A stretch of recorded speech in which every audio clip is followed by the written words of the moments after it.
Se puede decir con veracidad que los otros es un concepto socialmente creado y en ocasiones inventado. Buenos días, caminantes. Hoy estoy aquí para hablar de los otros, no de la película, obviamente, sino de ese concepto tan en boga hoy en día que es la otredad.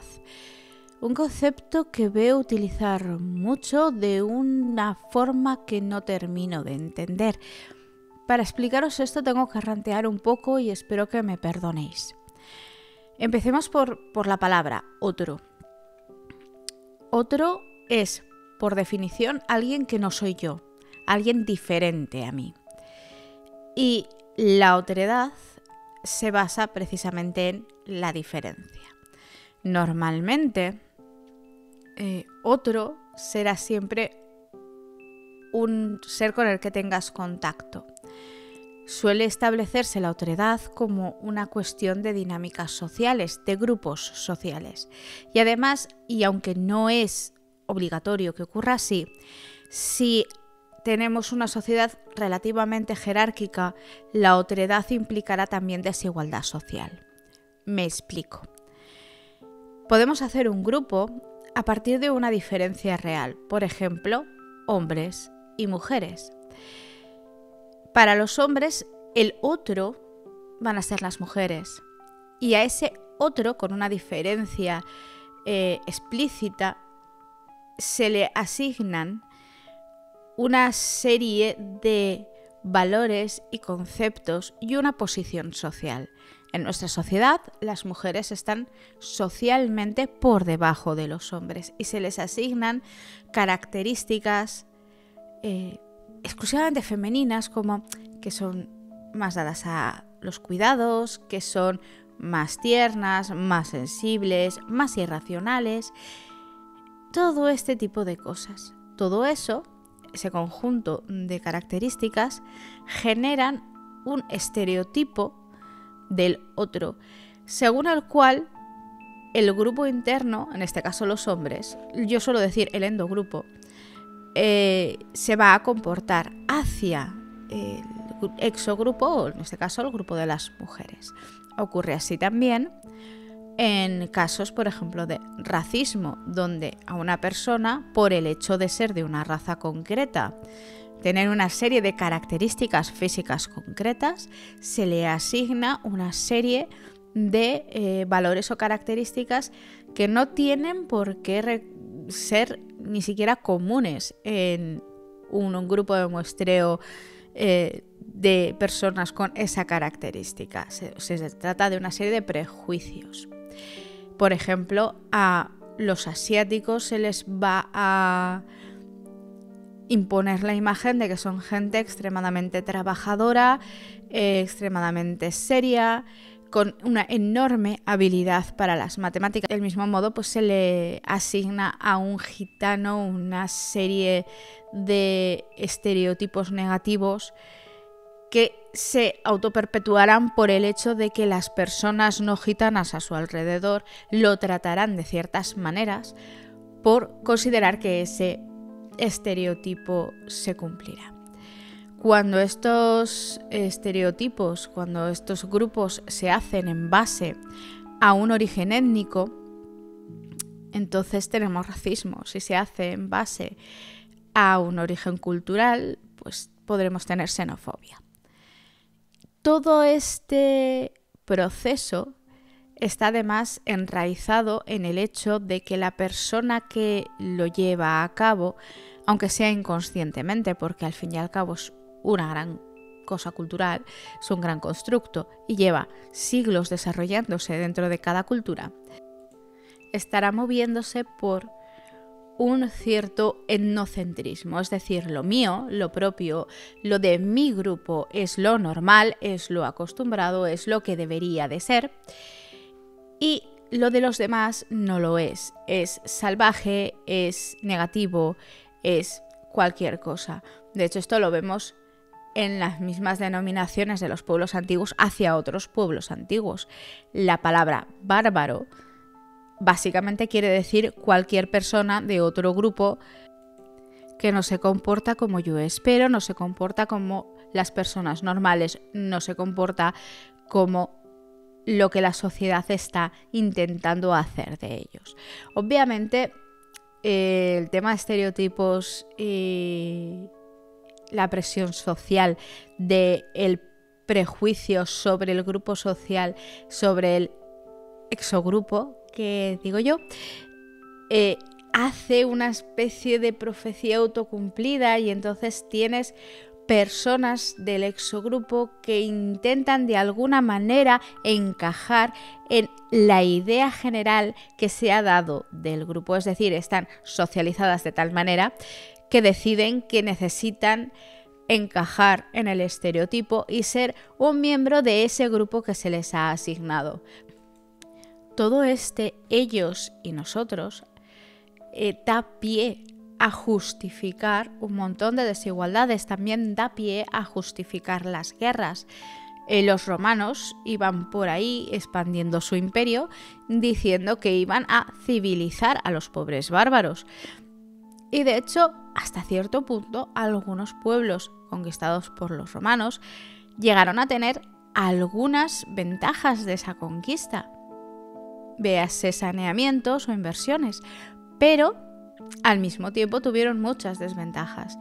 Vender un ellos y nosotros, en el cual nosotros somos el grupo privilegiado y en el cual puedes llegar a acceder a un grupo privilegiado intermedio, que es lo que hacía el imperio. O sea, tú eras primero parte de los terrenos, pero no eras ni ciudadano ni nada. Luego podías tener la ciudadanía y luego ya estaban los patricios, que eran los nosotros máximos. Podías llegar a acceder a una posición social mejor si cumplías ciertas normas. Eso funcionó muy bien dentro del Imperio Romano y funciona muy bien en el sistema capitalista. Tú tienes una clase social en la que has nacido, a la que perteneces y que te hace de una cierta manera, ¿no? Pues la gente que es de clase trabajadora, pues es trabajadora y es constante y es fuerte, y la gente que es de clase más alta, pues es inteligente y este tipo de cosas, y son inventores y son geniales. Pero hay una posibilidad de cambiar de clase social. Por ejemplo, gente que ha nacido en una clase trabajadora muy humilde, que ha conseguido de alguna manera traspasar la línea de ese grupo de gente trabajadora y convertirse en miembro de un grupo de élite, por ejemplo, intelectual. Yo ahora mismo estoy pensando en el caso de Miguel Hernández, que era cabrero. Él cuidaba cabras y no podía ir al colegio porque tenía que estar cuidando a las cabras. Sin embargo, Hernández tuvo un profesor que le facilitaba las cosas y se convirtió en uno de los grandes poetas de su generación. Y pasó a ser alguien de una élite intelectual, aunque él no lo quería, sinceramente. Volvamos a los grupos. Endogrupo, exogrupo. Esto es funcionamiento social de la humanidad. Tener un exogrupo, tener un enemigo común hace que la gente se cohesione más. Por eso discursos de odio son tan populares y son tan utilizados en política. Si yo tengo un exogrupo, pongamos la inmigración, que tiene unos rasgos que son visibles y característicos, culturales o raciales, y pongo empeño en hablar de ese exogrupo y enfatizar ese prejuicio, entonces voy a tener más facilidad para que no se vean los problemas propios del endogrupo. Esto lo hace Vox. Esto lo hizo Trump muy fuertemente con el tema del muro. Esto lo hizo Hitler con los judíos. Eran el exogrupo. En ese caso, además, había un montón de judíos alemanes de aquella época que formaban parte de una clase social pudiente, tenían dinero y tenían propiedades y joyas y obras de arte. Y poder eliminar ese exogrupo, ese grupo étnico tan visible, que además como grupo étnico ellos mismos eran un endogrupo muy fuerte, tenían muchos lazos entre ellos y se ayudaban mucho entre ellos. Poder acabar con ellos y quedarte sus cosas era un plan sin fisuras desde el punto de vista de los nazis. Y había obviamente un enorme caldo de cultivo en contra de ese grupo étnico, que además también tiene la particularidad de que, como son el pueblo elegido de Dios, es lo que hay, pues tienen una personalidad muy fuerte dentro de lo que es mi grupo. Y como decía un libro que leí cuando era pequeña y que me gustó bastante, pero es que esta frase se me quedó grabada a fuego: cuando tú construyes una alambrada, en realidad estás levantando dos cárceles diferentes, una pequeña en la que encierras aquello que quieres encerrar y otra mucho más grande en la que te encierras a ti mismo. Y ahora me diréis, muy bien, me parece muy interesante todo esto, pero ¿qué tiene que ver esto con la brujería? Y aquí voy a hablar de dos temas diferentes. Por un lado, la brujería moderna, la brujería que se ve en los autos de fe en contra de las brujas entre el siglo XIV y el XVII, todo este fenómeno. Y después, el otro aplicado al mundo espiritual. Por un lado tenemos el tema de la brujería moderna. Socialmente, no se puede demostrar que hubiera nada que hiciera a ciertas personas diferentes por una característica visible o conocible del resto del grupo. Es decir, el grupo de las brujas no solo se creó socialmente como se crean todos los exogrupos, sino que además se creó a partir de nada. Y se creó a partir de nada por una cuestión de poder desde una élite intelectual que tenía intereses que no tenían nada que ver con las personas que fueron juzgadas. Una persona podía ser añadida al exogrupo de bruja porque patatas, porque profecías autocumplidas, porque pasaba algo y necesitaban que hubiera alguien que fuera culpable, y ya no se podía decir lo hizo el dios o tengo que hacer más sacrificios. No puedes decirse esto ya porque la mentalidad social ya no está en ese estadio, está en un estadio de evolución hacia la racionalidad, y de hecho al final de la brujería es que entramos en plena ilustración. Entonces, hasta cierto punto podemos analizar la brujería moderna, el tema que hay alrededor de la caza de brujas, como un exogrupo absolutamente artificial en el que podías caer porque sí, no era necesario que pasara nada especial, ni que tú tuvieras ningún tipo de característica especial, aunque ciertas características especiales te hicieran más proclive a ser encasillado en ese exogrupo. Y de estas características, una importante podía ser una mujer que está sola. Ya no ser una mujer, no es solo que hubiese misoginia, en toda la sociedad había misoginia en ese momento. Era que era una mujer sola, una mujer que no podía defenderse, una viuda, una persona que había venido a casarse desde otra población y no tenía ni en el mismo valle ni en la misma zona más familiares en los que apoyarse. Una persona que tuviera alguna característica extraña, como por ejemplo una pequeña malformación o, por ejemplo, una enfermedad mental o una característica mental. ¿Cuánta gente divergente, por ser extraña, ha podido entrar ahí?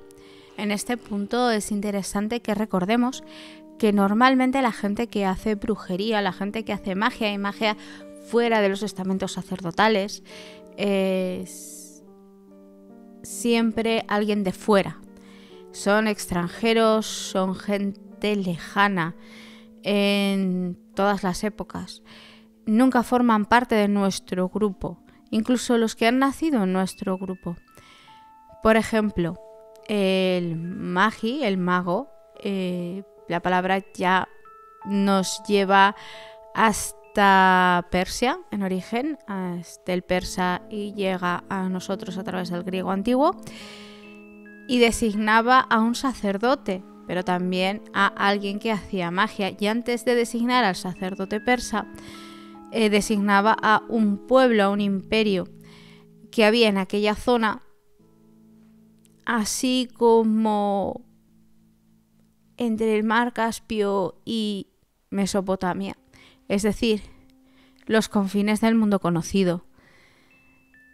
Un poquito más lejos había dragones, ¿sabéis lo que os quiero decir? En Roma las personas que hacían magia solían venderse por extranjeras, por bárbaras. Eran gente pues de tribus célticas o germánicas en origen, y normalmente esclavos libertos, antiguas prostitutas, gente que tenía mal encaje en la sociedad en la que estaban, y hacían lo que tenían que hacer para sobrevivir. Y por ejemplo las secuanas, las volvas de la Edad Media escandinava, eran habitualmente finlandesas, eran sami, eran personas de otro pueblo, de un pueblo chamánico, salvaje, místico y tal, pero no personas de dentro de la ordenación social habitual. Y esos pueblos pues tenían el prejuicio, en este caso en ocasiones positivo, de estar más en contacto con los dioses o con los espíritus y de ser más aptos mágicamente hablando. Pasa también, por ejemplo, en la Grecia clásica con las señoras de Tesalia. O sea, es un lugar muy específico donde la gente de ese lugar, ese etnogrupo, ese exogrupo específico, tiene fama de tener habilidades y cuestiones especiales, y la gente iba a Tesalia a pedir a las brujas de Tesalia que hicieran cosas para ellos. Muy famoso en los escritos el hecho de que pues podían bajar la luna, es decir, quitar la luna del cielo directamente. Hay muchos ejemplos en los textos griegos. Las brujas son de Tesalia o son chipriotas, nunca son griegas. Siempre lo místico, lo mágico está más allá del grupo, es extraño, en muchas ocasiones es salvaje o bárbaro, y por lo tanto es inconcebible, incognoscible e inabarcable. Y las personas que practican todo esto también lo son. De este tema de que las brujas de los siglos de XIV al XVII que podemos ver en los procesos inquisitoriales son los otros, no es el que más me interesa. El que más me interesa de verdad es cómo aplicamos esta otredad a lo que ahora y de moda se llama otredad. Porque mucha gente muy influyente dice, pues vamos a contactar con la otredad. Y en ese punto se considera, supongo, que la otredad es cualquier cosa que no sea humana. Hay muchas cosas que no son humanas en este mundo. Muchas de ellas pertenecen a nuestra realidad habitual y no necesitamos entrar en ningún tipo de estado espiritual místico de conciencia alterada o similar. Por ejemplo, hay muchas bacterias, hay muchas plantas, hay muchos hongos, hay muchos animales. Todos ellos, desde un punto de vista léxico, son otredad para los humanos. Mucho más, de hecho, que la mayor parte de grupos humanos que normalmente tratamos como otredad, aunque estemos intentando por una cuestión filosófica en la que la humanidad sea un gran todo y no estemos separados étnicamente, aunque al poder le siga interesando esta separación étnica, porque así tienes un grupo de personas a las que oprimir y que en algunos momentos incluso hasta se creen que se merecen ser oprimidos, lo cual es muy triste. La opresión es una cosa realmente maléfica en ese sentido. Podemos definir que toda esta gente que habla de la otredad a un nivel espiritual está hablando de pueblos que no son humanos y que no están en nuestra realidad habitual, es decir, espíritus. Obviamente, si simplemente coges la palabra, un espíritu es otro, un dios es un otro, un feérico es un otro e incluso un fantasma es un otro, porque nuestro grupo de humanidad es humanos vivos. No estamos acostumbrados a contactar con humanos muertos y los muertos son los otros, los que ya no son nosotros. Mientras que los espíritus son los que nunca han sido nosotros o los que nunca serán nosotros, o eso consideramos. La cuestión es que decir otredad en este sentido es un poco una conveniencia de moda y no tiene por qué estar justificado. Porque no estás, cuando se habla de la otredad de esta manera, no se está hablando de un grupo de seres, pongamos, llamémosle persona en el término latino, que tienen unas características específicas que los hacen un grupo en sí mismo. En este caso, no. Esta otredad es una definición negativa. Es un lo que no soy yo, pero no es un lo que tiene esta característica.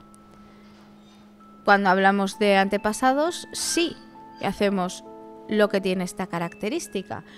Estamos diciendo esos seres que ahora son espíritus que en algún momento han formado parte de mi endogrupo porque forman parte de mi línea sanguínea.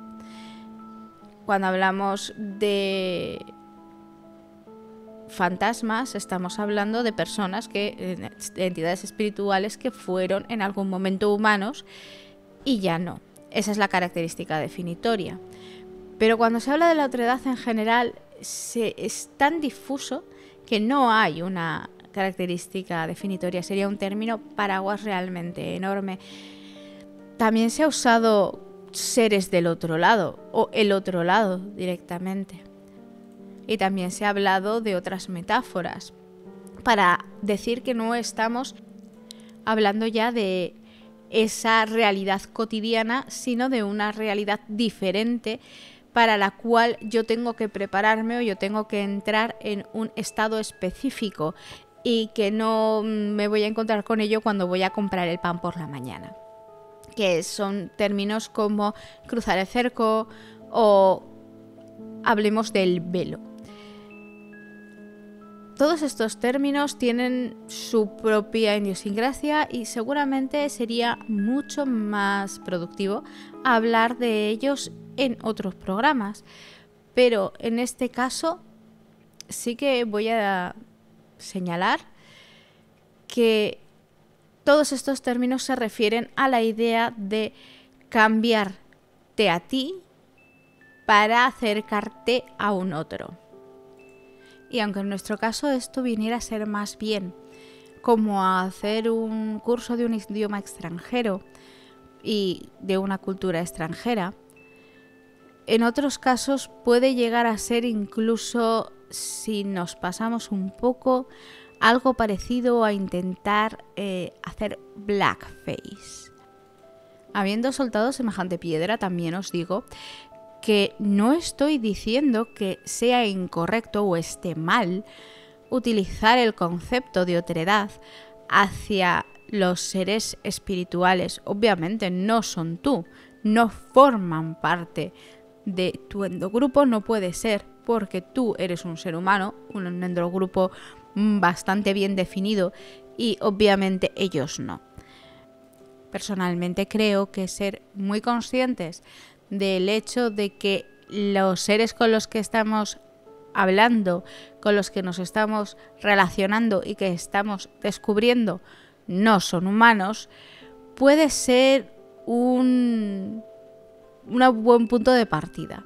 Del mismo modo que ser conscientes de que el pueblo nativo del que estamos intentando aprender o que estamos intentando estudiar no es nuestro pueblo y que no podemos juzgarlos con nuestras premisas basadas en nuestros prejuicios y en nuestra autoconsideración, es decir, no podemos juzgarlos con etnocentrismo. Del mismo modo, a los seres espirituales no deberíamos poder juzgarlos con etnocentrismo. Y de hecho, teniendo en cuenta que en este caso, hablando de espíritus, no somos el grupo social privilegiado porque nos movemos con enorme desconocimiento, también sería lo más seguro y lo más sensato para nosotros. En definitiva, considero que si bien utilizar la palabra otredad no es incorrecto y que tiene un sentido, creo que también es bastante incierta, porque en realidad no define nada y da una sensación de que cualquier cosa más allá de la humanidad, digamos al otro lado del cerco, al otro lado, etcétera, etcétera, es una gran entidad, un gran grupo. Y en realidad creo que funcionaría más bien como una gran cantidad de grupos o de subgrupos.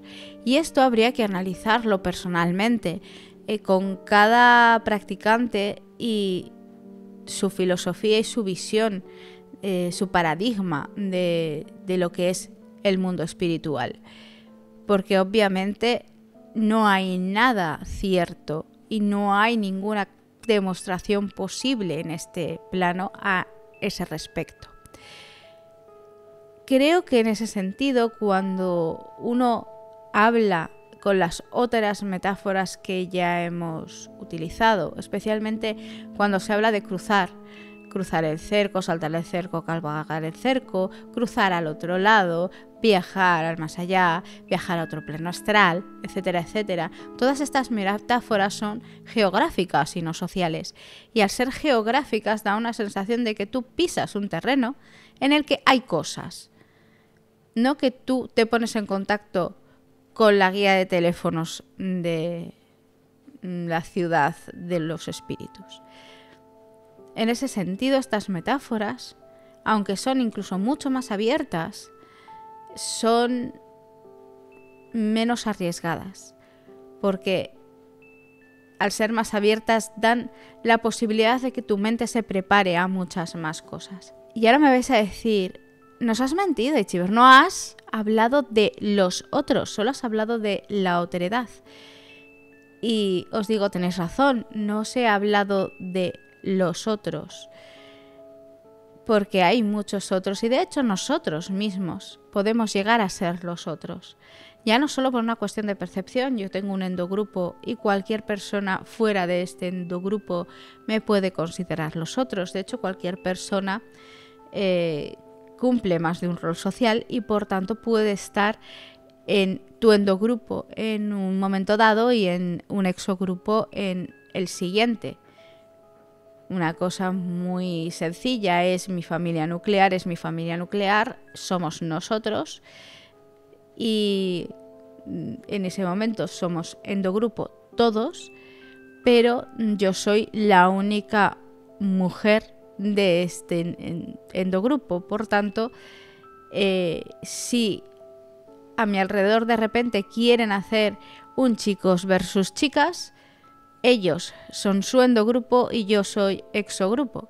Además, existe la opción de la alteridad y aquí volvemos al hecho de cruzar y es un concepto que hasta cierto punto creo haberle oído a Oculta. Puede que me esté equivocando o que le haya entendido mal, pero creo que existe la opción de alterarse, de hacerse otro para trabajar en el otro lado, sin dejar de lado el hecho de que efectivamente eres humano, un humano más allá puede ser algo más cercano a un espíritu. De hecho, hay espíritus que fueron humanos y tenemos la capacidad de cambiar lo suficiente nuestra energía dentro de nosotros mismos, cambiar lo suficiente nuestra autoconcepción para no estar estancados. Es un gran valor del hecho de ser humano. No dejemos de tener esto en cuenta. Entonces, a lo que venía a decir, yo puedo establecerme como parte de los otros, no del todo, del mismo modo que lamentablemente una persona racializada dentro de una sociedad racista como la nuestra nunca podrá estar del todo dentro del endogrupo de los blanquitos, porque siempre será sipero. Un concepto de grupos segmentados o de grupos superpuestos, y nosotros como humanos dentro de esa otredad, de ese otro lado, estamos ahí en un punto de grupos superpuestos hasta cierto punto y podemos acercarnos a la totalidad, pero no ser completamente la totalidad. Y del mismo modo que he hecho el ejemplo con el racismo, podría hacerlo con la observación participante en antropología. Uno puede acercarse mucho a la participación y a los rituales de otro pueblo en el que no te has criado y puedes entenderlo mucho, pero nunca podrás entenderlo tanto como si te hubieras criado en esa cultura y fueras parte integrante de esa cultura. Puedes intentarlo, puedes acercarte, pero nunca del todo. Y en el caso de el otro lado o la otredad, etcétera, puedes intentarlo, puedes acercarte, puedes hacer un buen paseo por ahí, pero nunca será del todo, o al menos hasta que tu estado real en este plano deje de ser humano, es decir, hayas muerto y puedas pasar a ser un espíritu, un fantasma. ¿Tiene todo esto una conclusión? Probablemente no, excepto el hecho de que tengo mis motivos para que me chirríe el concepto de otredad, que como he dicho, no es que esté mal, no hay nada así que esté extremadamente mal, nunca. Sobre todo si está bien fundamentado, y en este caso pues hemos visto que puedes llegar a estarlo si se usa con propiedad y cabeza, y que siempre es interesante que analicemos de dónde vienen y cómo se han usado las palabras que utilizamos de forma habitual, porque nos puede dar pie a una reflexión interesante que yo aquí os dejo y que me gustaría que me comentaseis cuál es vuestra posición, cuál es vuestra opinión. Lo dicho, caminantes, nos vemos, espero que pronto, con un tema espero igual de interesante.